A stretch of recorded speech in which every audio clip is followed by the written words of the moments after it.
அவர் நல்லா இருக்காரு டாக்டர். இப்போ என் பிள்ளைக்கு தான். என்ன உன் பையனை எலி மருந்து சாப்பிட்டானா? இல்ல டாக்டர், அவனுக்கு லூஸ் மோஷன். இது யாருமா? என் மாமியார் டாக்டர். சரி, பேர சொல்லு. சுபா. சுபாவா? என்னம்மா பார்க்க ஆம்பளை பையனாட்டா இருக்கா, பொம்பளை பேரை வச்சிருக்க? என் பேரு டாக்டர். உன் பேரை யாருமா கேட்டா? உன் பையன் பேரை சொல்லு. சரவணன். வீட்டுல நாங்க செல்லமா சரண் சரண் தான் கூப்பிடுவோம். நீ எப்படியோ கூப்பிட்டு தொலை. பையன் எப்படி வெளியே போறான்?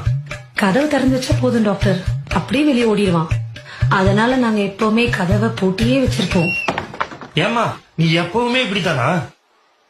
இல்ல டாக்டர், வீட்டுல நான் சுடிதார் நைட்டி எல்லாம் போடுவேன். வெளியே வந்திருக்கேன், அதனால புடவை கட்டியிருக்கேன். ஐயோ ராமா, உன் புருஷன் ஏன் விஷம் குடிச்சான்னு இப்பதாம்மா தெரியுது. பையன் சாப்பிட்டானா? இல்ல டாக்டர், அதுக்குள்ள அவன் கையை கழுவிட்டேன். இல்ல வாயில எடுத்து ஏதாவது வச்சிருப்பான். மா படுத்தாதம்மா, நானே டென்ஷன் ஆக கூடாதுன்னு பாத்துட்டு இருக்கேன். நீ போய் உன் புருஷன் வர சொல்லுமா. அவரு வெளியே போயிருக்காரு டாக்டர். ஏமா நான் சொல்றத கேட்டு கொஞ்சம் கரெக்டா சரியா சொல்றியா? சரி டாக்டர்.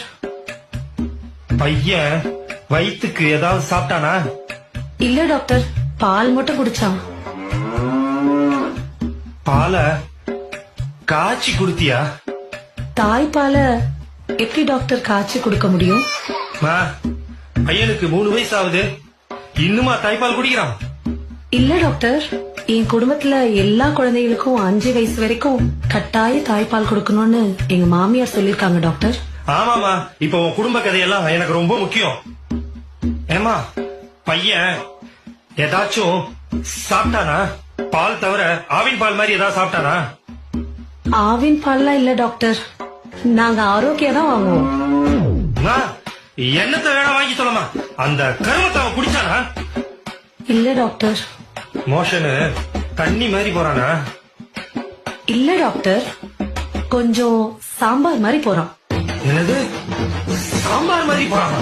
அதுல கொஞ்சம் சோத்த போட்டு மெசேஜ் அவனுக்கு கூட்டு.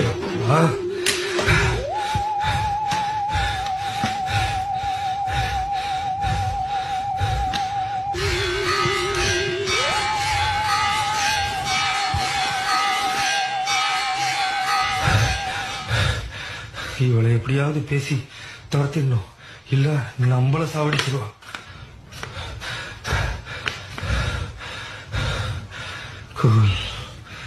குலாபா அம்மா